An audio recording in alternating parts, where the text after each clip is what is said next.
You're listening to World of Empowerment Radio, your station for practical spirituality in a changing world. And here are your hosts, Angel Rose and Ahanu.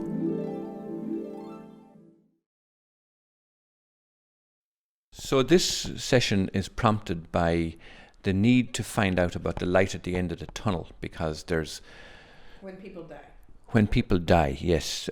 We've interviewed many people in the past, Angel Rose, and one in particular comes to mind about a gentleman that had 4 near-death experiences.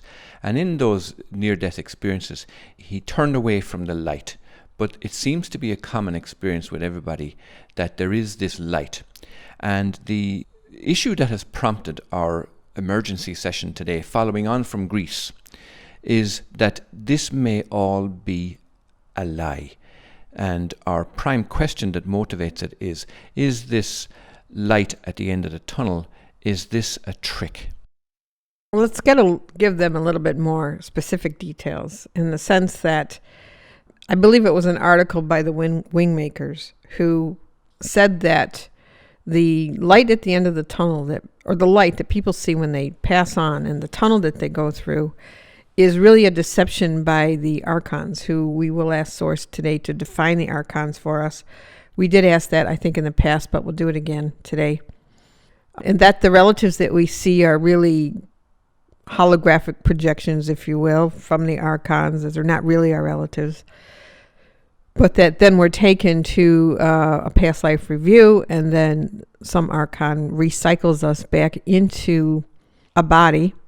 And their purpose really is to keep feeding off of us, because we do know from Source that any dark energy is not alive on its own. It needs people with living spirit in order to feed themselves. And that's the reason, by the way, why there is so much war and bloodshed on this planet, because it is dark forces feeding off of the electromagnetic energy in bloodshed. And they use it for ritual magic and to feed themselves. So we do know this is the ugliest of the ugliest people, but we do feel it needs to be brought out to the light, if you will, so that we can understand what's really going on. And even though some of this information is not fun to hear, especially when it dispels our illusions about this beautiful light at the end of the tunnel that is filled with love, and where people arrive at the end and see either God or Jesus or some saint or being that they have a particular resonance with.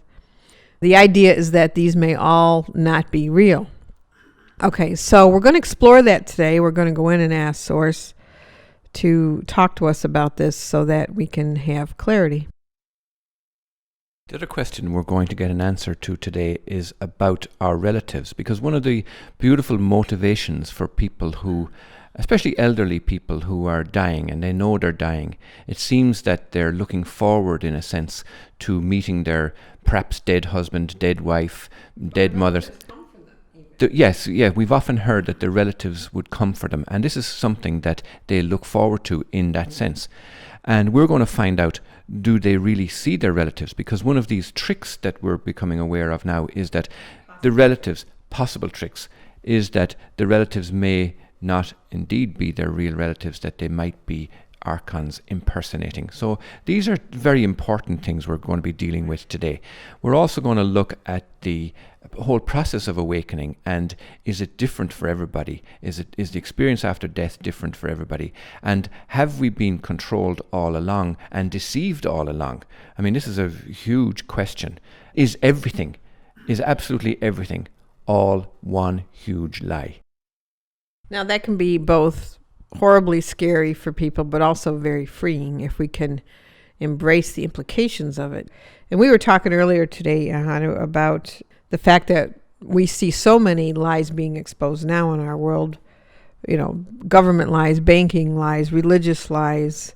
We're looking at sex trades and kidnapping children for sexual black magic rituals, and all these things under the guise of these pure religious leaders and government leaders that are stealing children and performing ceremonies. And yet we've been told throughout our lives that magic, quote unquote, is bad, that it's Satan. when the truth is there's magical elements in life that we've been told not to delve into or explore. But part of the reason for that is they don't want us empowered. Okay, so there's this delusion, this fabrication of reality is all coming up for grabs on every level right now. And we're even watching, people who are exposing truth and lies, especially even in pharmaceuticals and vaccines. We're watching holistic doctors who are curing cancers and autistic children being murdered right and left. In America, we had a series of bankers that supposedly were committing suicide, but it turns out they were really all murdered. So we're watching this huge, huge exposure right now of all kinds of deception in our world, so much so that you come to the truth where you realize in a way that you can't turn your life over to anybody or anything. And even yesterday, we did interview a lady from Greece, and we asked her, because she's on the ground, she's a middle-class person, we asked her what was really happening in Greece, what was it like for her over there. And her first statement to us really was that you cannot rely on your government anymore. That you cannot rely on them to support you, fix you, give you medical care, provide your food, that it's all coming down to human helping human. And it was a wonderful interview. But here again, now we have this phone call from a wonderful gentleman in Cork, and we'll leave him be anonymous. But he called us up 2 nights ago because he had read this article from the Wingmakers saying that there was even deception when you die. That you see this light at the end of the tunnel. It's supposed to be so welcoming and peaceful, and that there's a possibility that it's one big, trap to cause you to come back and reincarnate continually. And we do know that if you talk to higher beings, they will always say one of the goals of human life is to get off the wheel of karma. Okay, that's supposed to be the graduation from the earth plane, is getting off this karmic wheel. And we've understood it as, working through your karma and forgiving and balancing out any sort of judgments that you might have. And we have heard through other teachers too, like Ashiana Dean, that there is hijacking that goes on a spiritual level. Even when you come into a body, that there are negative forces who will steal a piece of your soul on your way in to a reincarnation and take piece of you off into another dimension. So it's this kind of ugly potential fact that we're going to explore today. And I hope now people have a really good introduction to what we're trying to achieve. So for those of you who are not familiar with what happens in the Akashic Records, we have hundreds and hundreds of hours and thousands of statements and all kinds of information on our website, worldofempowerment.com, about what the Akashic Records are and types of information that you can get from it. And in fact, we are turning how to read the Akashic Records into a home study course. So watch out for that. That'll be available in the shop also. But our seasoned participants will know the procedures for how these sessions work. But for our newcomers, it's important to point out that in these sessions, Angel Rose is not in a trance, and neither is she channeling through any spiritual or psychic entity, spirit, angel, or ascended master. She is downstepping the answers to these questions directly from source. And many of you, of course, will be aware that the answers to these types of questions became the basis for Angel Rose's first book in the 10-book Honest to God series called A Time of Change, which is available from atimeofchange.info. Her second book, called The Nature of Reality, can be ordered from thenatureofreality.info, and both can be ordered from amazon.com or requested from most high street bookstores. This session is being recorded, and as Angel Rose mentioned earlier, we will not mention the gentleman who originated this, who is with us here today, and it simply ensures the privacy of him as a participant in our session today. But you will receive a copy of the recording as soon as we have finished rendering it as a download. The summary of the session, we call them profundities. They're posted online at worldofempowerment.com, and this allows people from around the world to benefit from sources, words, and profound guidance. And to date, we've collected thousands of hours of this audio, video, and the transcripts from these sessions, and they are available to members in the archives of the World of Empowerment website at worldofempowerment.com. Now, we do ask you, once we close this session and you've listened to this session today, please do go to worldofempowerment.com and leave your comments about what you've heard and your experiences from the session today. So, Angel Rose, that's the end of the formal introductions to our subject today. It did seem a little bit lengthy, but perhaps was necessary. So I'd like now to ask Angel Rose to say the opening prayer and to begin our session.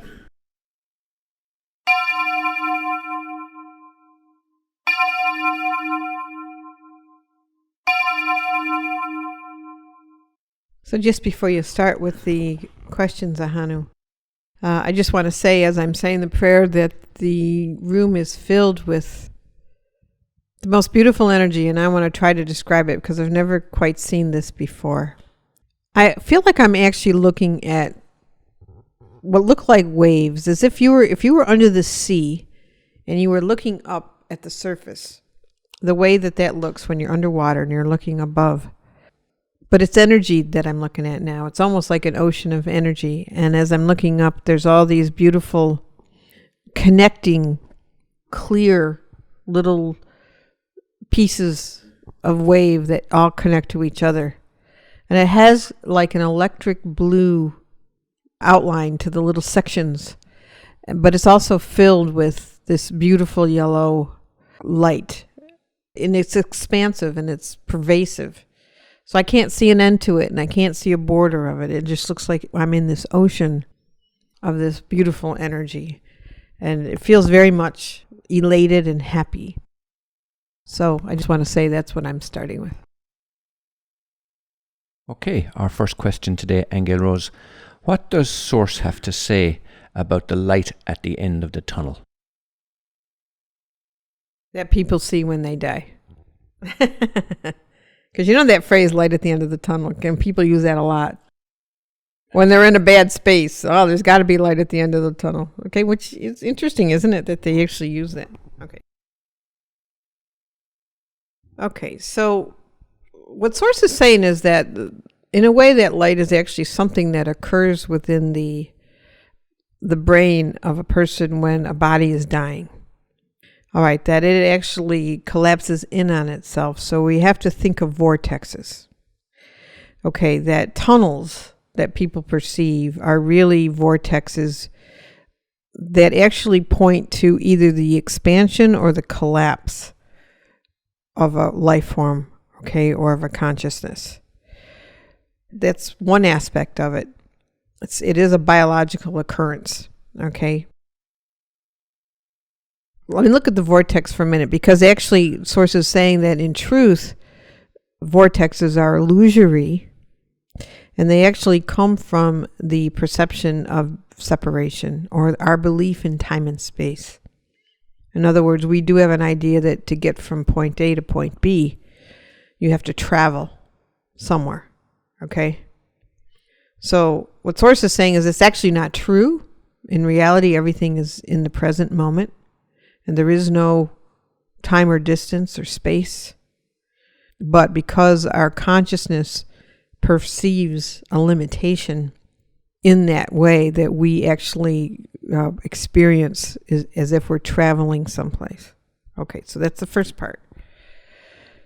Part of that, like it's saying, is akin to our nature of having a body and having a brain that begins to implode in on itself when it dies.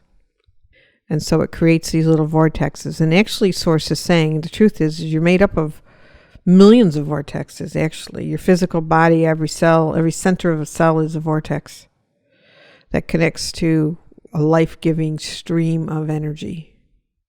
That's what it's describing the tunnel as, a vortex that occurs within, from a collapsing within. Okay. Now that's at physical death. But you can experience tunnels and vortexes with expansions of consciousness as well. And it's reminding me of the session that we did where we were asking Source to define itself. And it gave me the experience of going through a type of a tunnel that was, the sides of it were silver. It was reflective. And I was almost as if I was walking through reflective mirrors, but it was a tunnel. And I ended up in this white light place that you can experience vortex energy when you are expanding in your consciousness as well. And people experience vortexes in the physical world on particular land masses. There are intersecting points in land masses that are also vortexes that lead to other dimensional spaces. So vortexes, it's describing the tunnel of light as a vortex experience, okay? So hang on now, because now we're going to question, and I think it's leading me to question, like it just explained, that in a way vortexes are illusory by their very nature, because they imply that there is a distance. There's space, there's time, there's distance. And the truth is all realities are present in a singular point of existence, which means they're all here and right now. There is no traveling necessary. In that context, all tunnels are illusory. Okay? Give me another question in relation to this, Ahana. Why is the light there in the first place? Yeah, why is it there? Okay, well, Source answer to that is because we perceive time and space. And we perceive distances. We perceive different locations. Another way to explain that is how many light years are we from the sun, for example, okay? In travel time, when a rocket goes up and explores the moon, we perceive that we have a distance to travel, okay, to get there.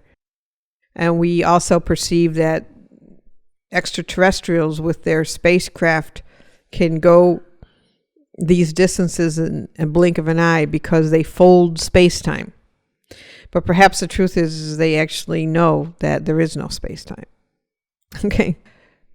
So why is it there at all? Okay, like I said, it's saying that it is based on the current human biological condition and consciousness.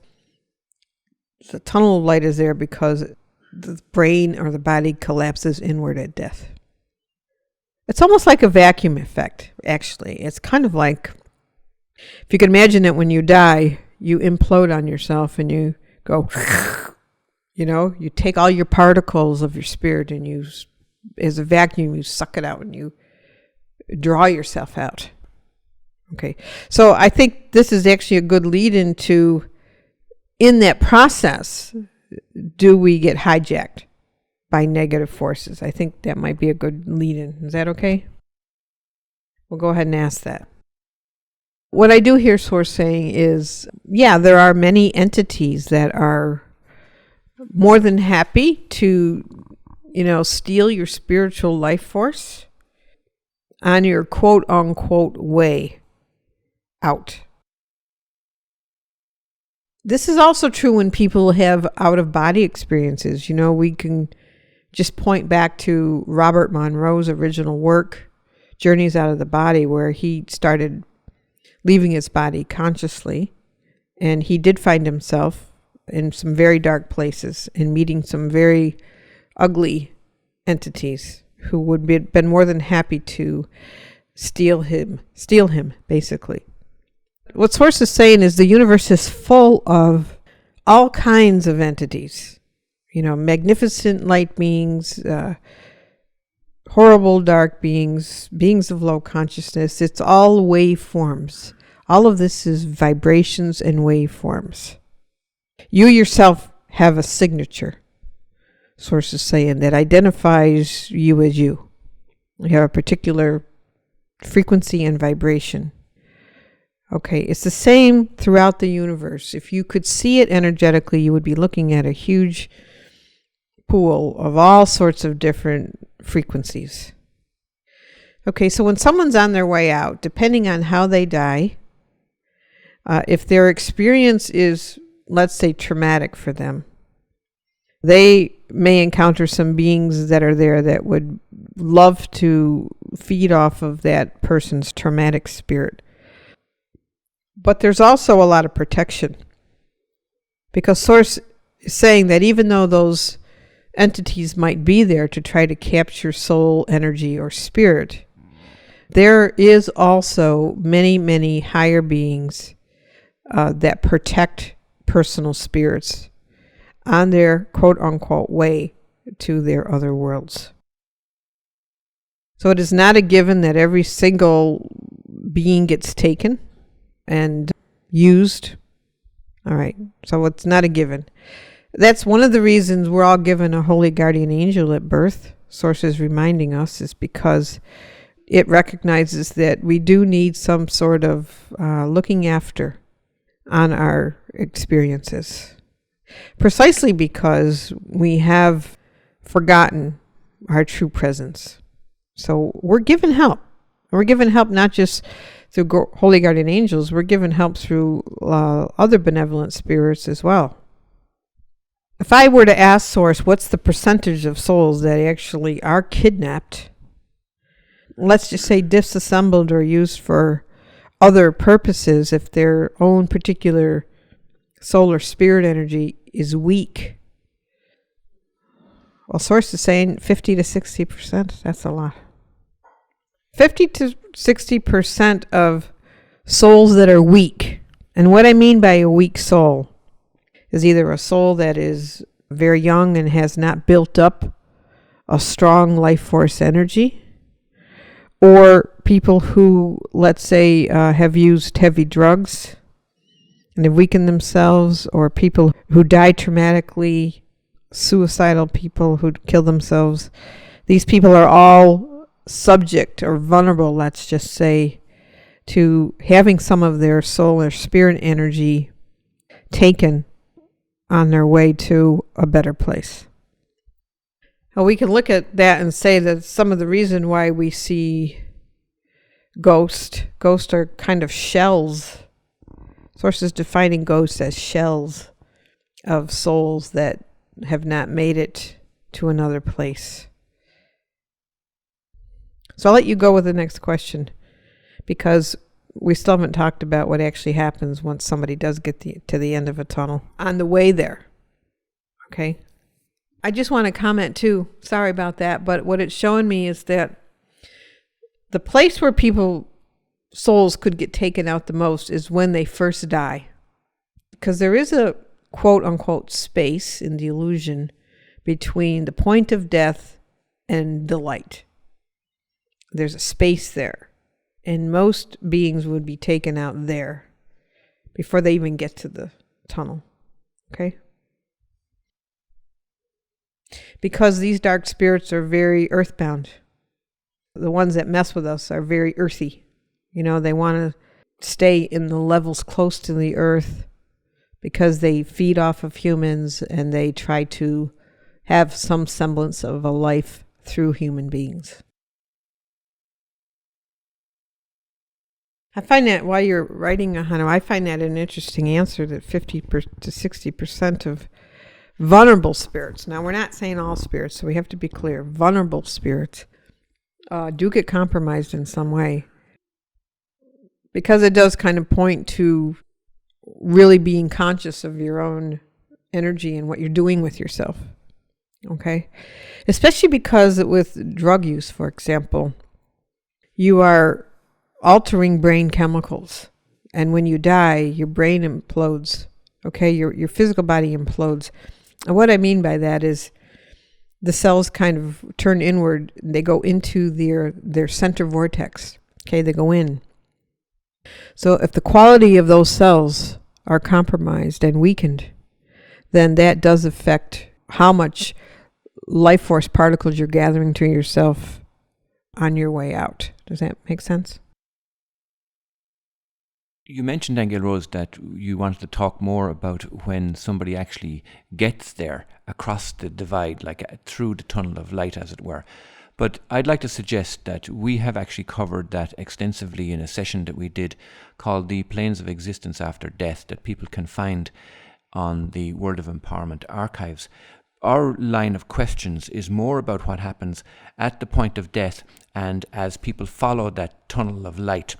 And the next question is about the traps. Now, you've mentioned about various beings and entities and so on that are waiting there, as it were, to capitalize on the vulnerabilities that people may have at that point of death.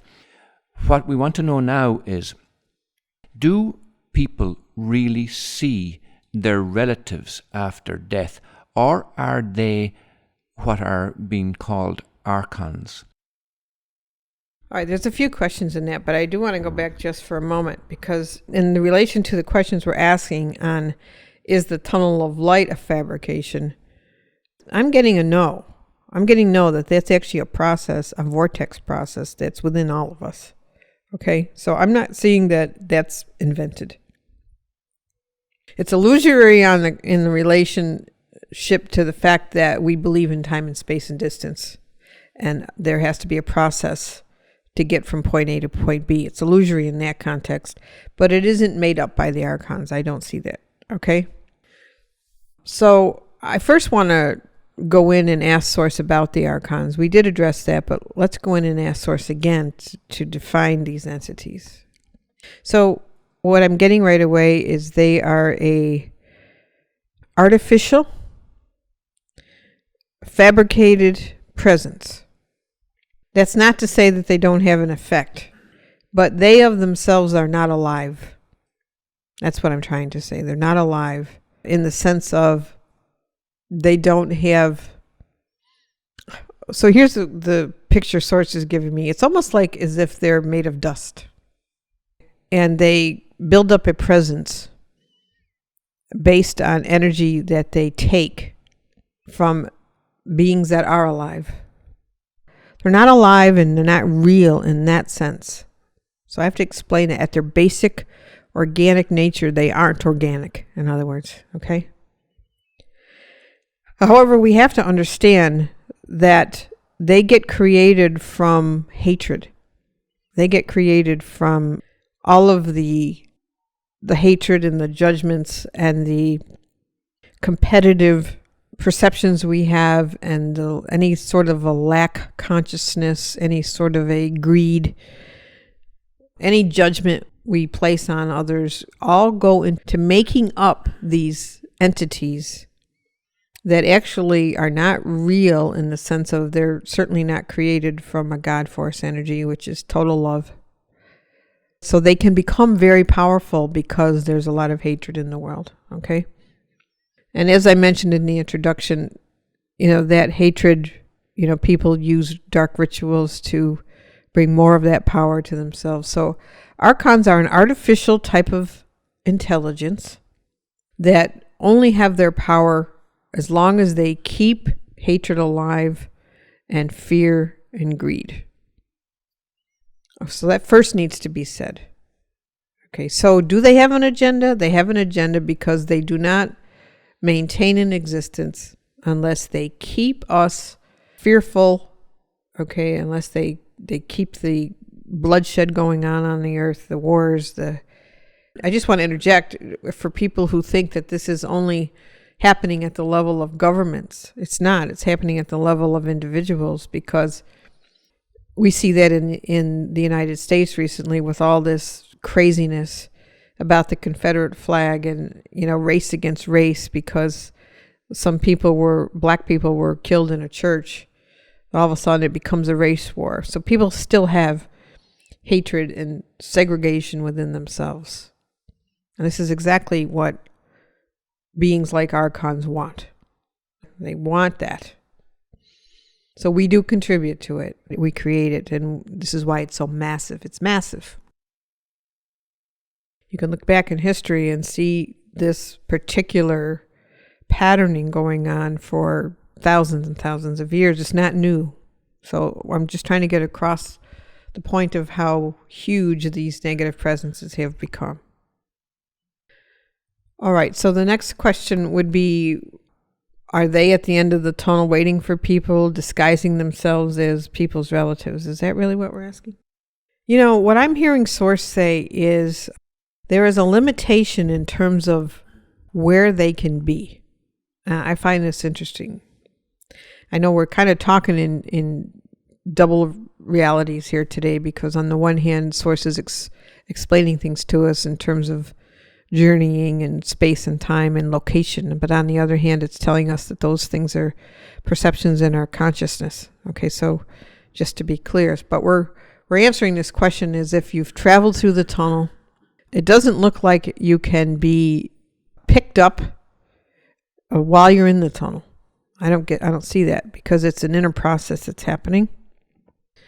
When you arrive at this new location, there are some negative beings that could be there, and that would be very dependent on yourself in terms of who you are as a consciousness and how you've lived your life. It's actually part of the reason why, the whole life review that happens to people when they die is also an inner process. That is part of the collapsing in of yourself. And I have to be clear, when I'm saying collapsing in, I do not mean annihilation. I mean, it's a process of going from an external physical self to an internal self. You're collapsing inward to your internal self. And you have a videotape of all your experiences are in those cells. Everything you've done, your cells they're kind of like a photosynthesis process. They record all of your life experiences. Every single detail, every single minute is in the cell. When the cell starts to implode, that information unravels like a videotape playing itself out. That's really your life review, where you're actually seeing the whole record of yourself. Now, if you've not lived your life in such a great way, if you're somebody who's caused a lot of damage or intentional harm toward others, you do create a vulnerability in your soul. And it is possible for these negative energies, when you come out the other side, some of those beings are there and they will misguide you, and talk to you about what you have to make up for and tell you why you have to return. That's their game.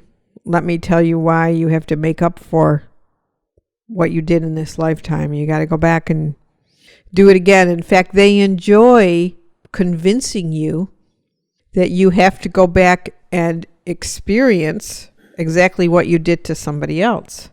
That's a lie, actually. It's a lie. But there are many people who believe in the law of karma and believe that this is exactly how it works.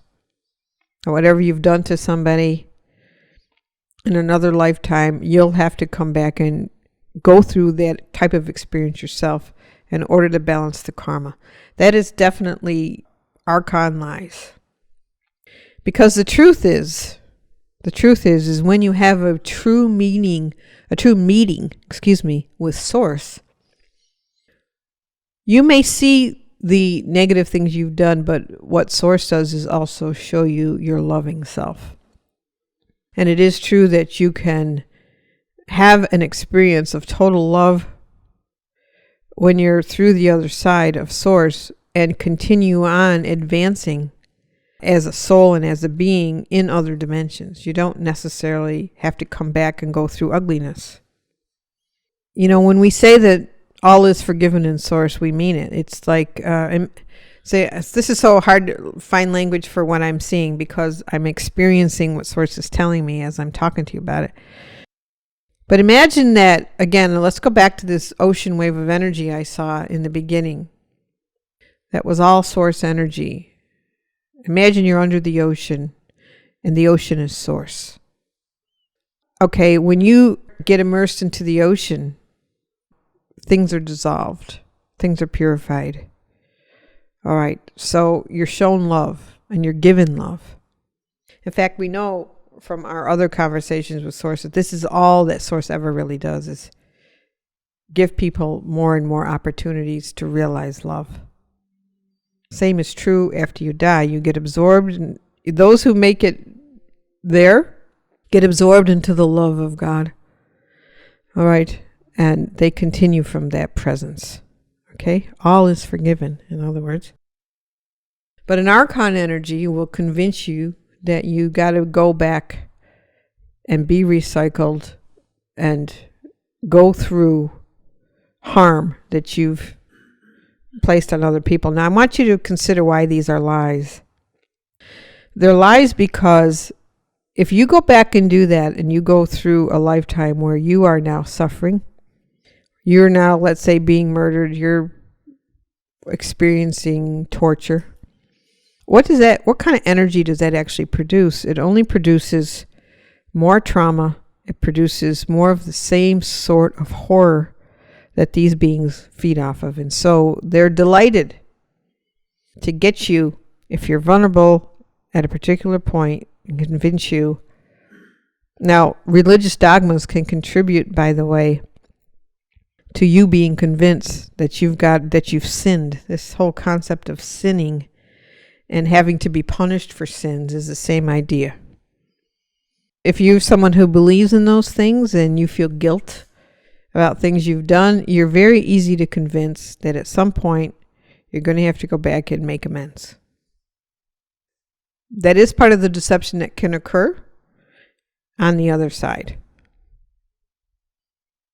Now, do you really meet your relatives? Let's answer that. Sometimes you actually do meet your relatives. Again, depending on if you're, I'm going to use the word good enough soul. Okay, you will be met by loving family and friends, and that can be very real.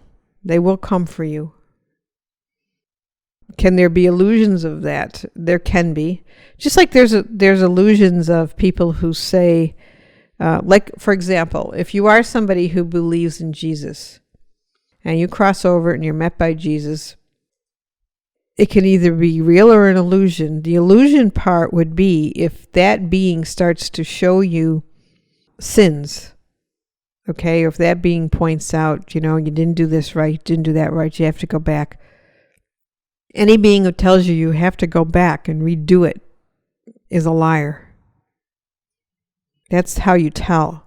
Because any divine entity that's true will always embrace you in love, and you're free. You're free to continue on as you will. That's the two discriminations. Okay, our next question. As we move through the process of ascension, do we leave the negative entities and all that evil stuff and the karma and the reincarnation and all of that behind us? Let's see what Source has to say about that. What Source is saying is we have to respect what we are in terms of what we're made of. We're made in the image of Source, which means we're free and we have entitlement to freedom. First of all, that means that there is no one who's going to come and rescue us. We aren't going to be rescued. We have to really get that. What happens in cosmic cycles is there are waves of energy that are filled with light that activate the DNA. But that DNA activation is personal to everyone, and not everyone experiences it the same way. So, can it do a lot to activate higher centers of the brain? With that activation, bring in abilities that are God-given abilities? Basically wake them up and turn them on? Yes, that can happen. That is happening. It's been happening. Okay, so the new influxes of energy that come in do assist that process. It's kind of like, we're going to use the analogy of radiation, but not that this light is radiation, because it's not what Source is saying. But it is saying that people can have different effects from radiation. Radiation is a faster frequency than our biologies are used to. So for some people who cannot integrate that frequency, it will turn to mutations, and some people get sick and some die. Others take radiation and it heals parts of them. So we have to think of waves, cosmic waves like this. that their potential is to awaken, but in the awakening is a biological activation and purification. So you'll see people, some people will actually get sick because they have to be detoxified. Okay, some people won't achieve that detoxification and they'll leave their bodies. So when we talk about these waves that come in, there's no savior wave that's going to all of a sudden abolish all the toxicity on the planet. Okay? Does it have the potential to destroy a lot of negative things? Yes, it does. It also has the potential to transform negative things. Collectively, what is happening is that the percentage of light that is coming in is increasing in these particular openings. So that means that there is a greater percentage of people who can be activated, be transformed. A lot more darkness can be transformed. A lot of dark beings that really do want to change. We have to keep that in mind, because we have to be careful not to be in judgment of dark beings, because Source isn't. Source doesn't destroy dark beings. Source offers dark beings just as much love as it does anybody else. So we have to be careful that we're not in the judgment process, because what Source would like is, more realization of love for dark beings as well. Source would love it if dark energies could understand how much they're loved, so that there could be transformation. I think in answer to this question, the job is that we don't judge, that we don't have a desire that dark beings be cast off someplace and, left behind, and we're all going above them all. We need to not be there, because it's all of us, okay? The same gifts are offered to all of us. So will there be any more darkness? Yeah, you could still see some more, but the potential for more love to be realized is greater than ever.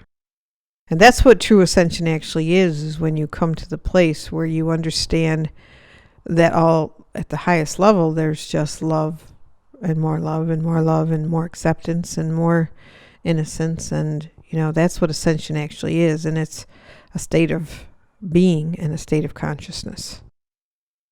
Our final question today, Angel Rose. What happens to those that have already been reborn through the Archon energy? Yeah, that's a good question. Okay, good question.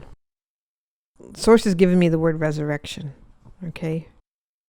That we might want to offer them resurrection in our consciousness so that they can be helped. If we have to use the word save in any context, we could say that collectively we all have the ability to resurrect people who have been damaged because their souls were vulnerable. So Source is saying offer them resurrection inside yourself, in your heart, because it's given me the word unfortunate. It's an unfortunate circumstance when spirits and souls are vulnerable, that they get taken advantage of by darker energies. So it's looking for a type of a biological resurrection inside the cells of these people. Because, what I'm seeing a picture of is the downtrodden, the dark, unfortunate beings who didn't know any better and were compromised, which can happen to any one of us at any given point. So compassion is being called for, as well as offering them the resurrection of their bodies. And we're not talking about bodies after they die. There is no resurrection for bodies once they're dead. It's only for the living. Okay? So what about souls that are already gone and been transmuted into that dark energy? Kind of talking about them being reborn into bodies. Okay. That's what the question was really about. But let's look at it on a soul level where they're just kind of taken, okay, and used as feed, right? for negative energies? Okay.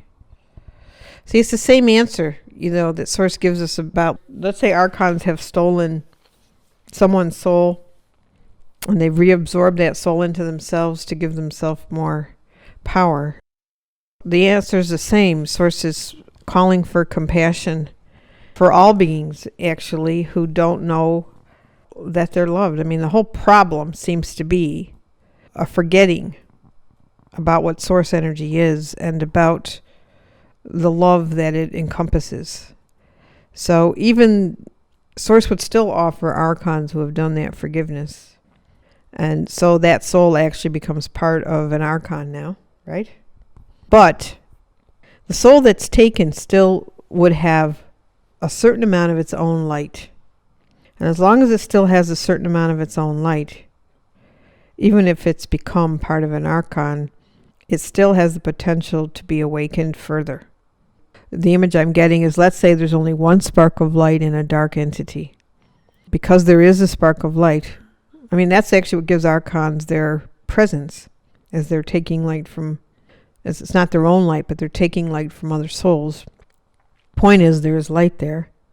As long as there is a potential spark of light, there is a potential for resurrection and transformation.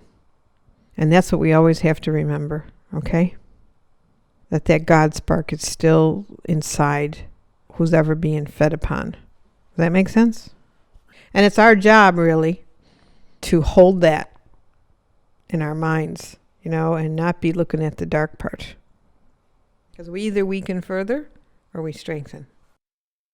So the conclusion that I've come to from these questions today is that, yes, there are negative energies out there who would love to capture a soul or hijack somebody, a spirit, but it seems to be only affecting those people who are extremely vulnerable in some way. In other words, if you've lived a life out of integrity for most of your life, okay, or you died traumatically and your death is a shock, there are moments where you're vulnerable to that capture. But it feels to me that the majority of people do get through their own tunnel, and in that, again, that your own tunnel of light is really a process of the collapse of the center of the cell in a vortex. Okay, so the Archons do not make up a tunnel of light. It's a biological process that happens. And that I do see there's plenty of help. There's plenty of light beings. There's your angels.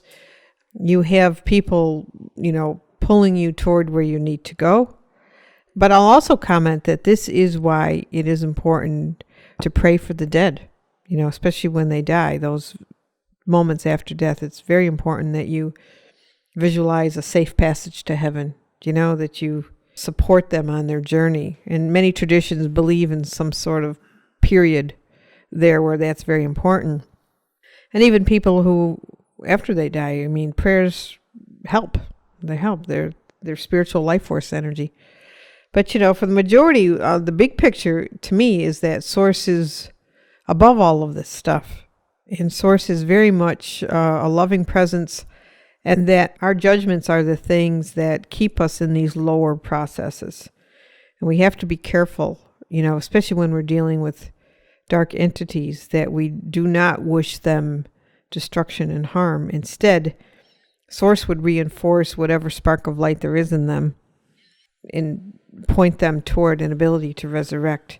And, I'll compare it to years ago when I was using a machine that could register, diseases and bacteria 5 years before they became physical in the body. They would measure the life force energy available in a person to heal. And it was only when you got down to, 4 or 5% of your life force energy that it was iffy if you were going to recover. So it's a comparison but Sources seems to be saying if there's only one spark of life force, a person can be resurrected. And I think we have to remember that so that we're not doing this judging and dividing and separating at any level. So my conclusion is, are there dark beings out there who need life force energy to live? Yes, there are. Could they hijack us at a particular point? Yes, they could. But we also have all these other light beings that are there to help us as well, and that ultimately love is still the answer. That's a super summary, Angel Rose. And I'd like to just mention too, and not to sound too much like a commercial with it, but when you mentioned about prayer, we did a session perhaps a year ago now on prayer. And what we found out from that session was that all prayer does provide a kind of spiritual impetus. It gives a newly deceased person a spiritual thrust that allows them to get through that most vulnerable point at the point of death. Yeah. So this really is very, very important. And if anybody'd like to get hold of that, do go on worldofempowerment.com and find that session on prayer. It is very, very informative. But this actually completes the picture for it now, because we realize that there is a vulnerability there just at that point of death.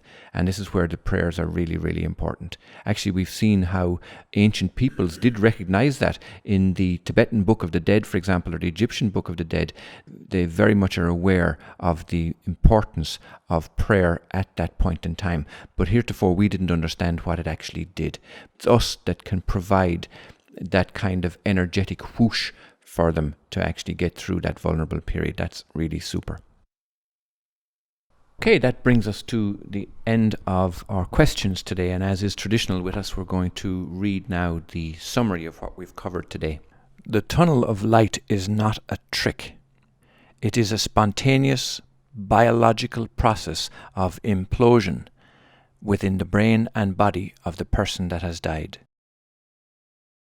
The physical body is made up of billions of vortexes, of which the tunnel of light is a vortex within the center of the cells.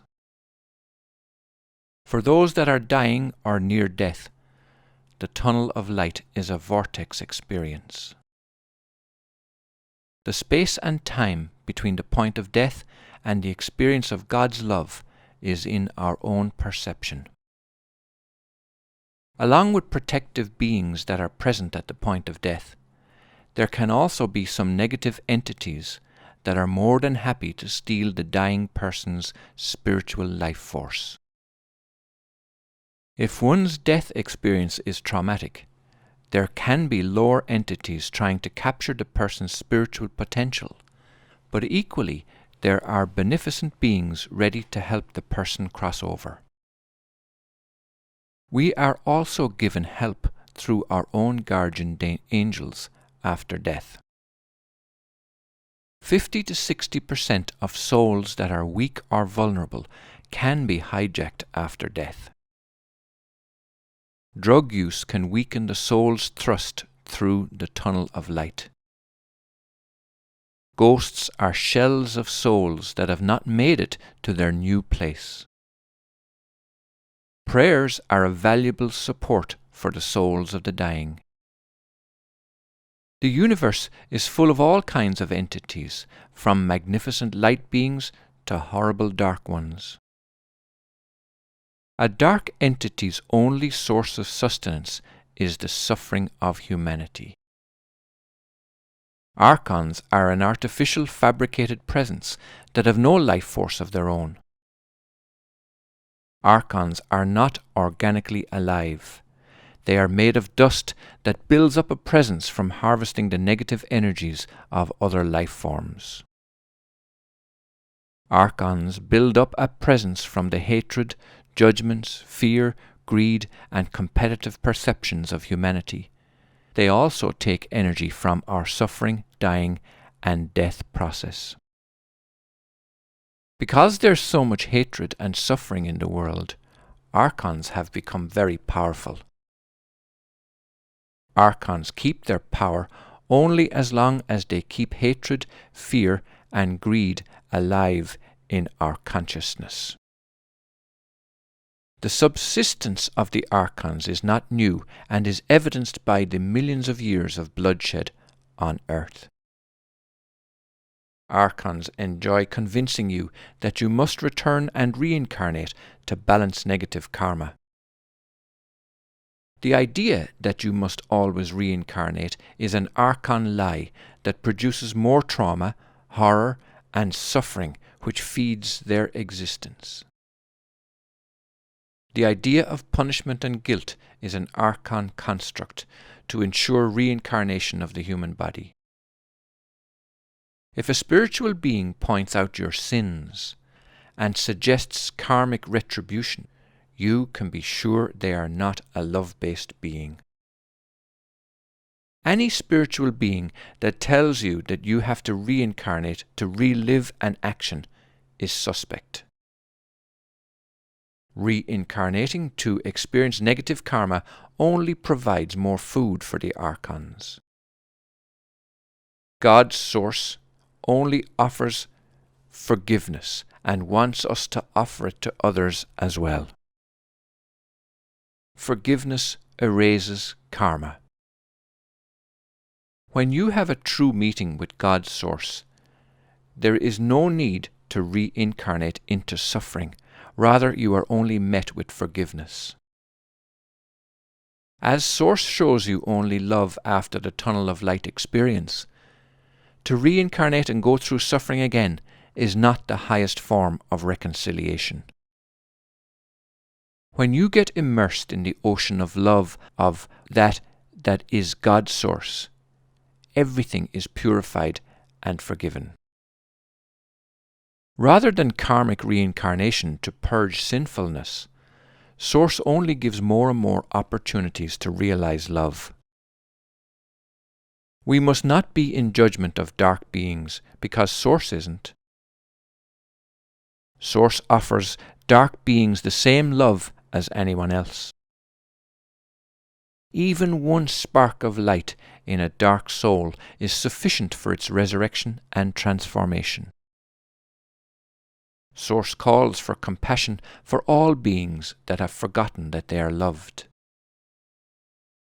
All negative energies have the potential for awakening, resurrection, and transformation. Source is not in judgment of darkness. Love can still transform dark beings. There is no one that is coming to rescue us. There are many cosmic cycles filled with waves of energy that activate the DNA. Higher centers of the brain are activated through influxes of higher cosmic energies. These influxes help us awaken our higher states of consciousness. The percentage of light is increasing, helping us to transform the darkness. The potential of cosmic waves is to awaken, but in the awakening there is a biological activation and purification. Some people will leave their bodies in an awakening cycle, while others will move into a higher vibrational frequency. Everyone has a vibrational signature that identifies themselves. The potential for more love to be realized is greater now than ever. True ascension is a state of consciousness where you understand there is only love. There is no resurrection for those that are dead. Resurrection is only for those that are living.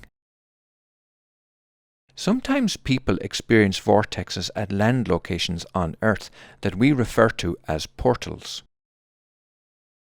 All realities are present in a single point of existence. You can meet your loving family and friends when you pass on, but you can also meet illusions of them.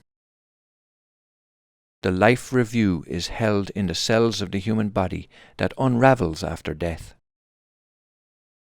We have to respect that we are free. This means we ascend or descend through our own consciousness. The realization and actualization of more and more love is true ascension. We either weaken others or we strengthen one another.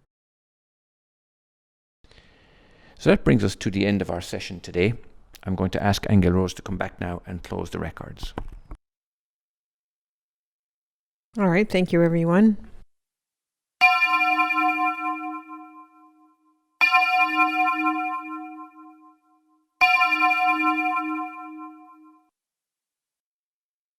Remember to enter your comments on worldofempowerment.com. We appreciate you all being here and participating. We love you all so much.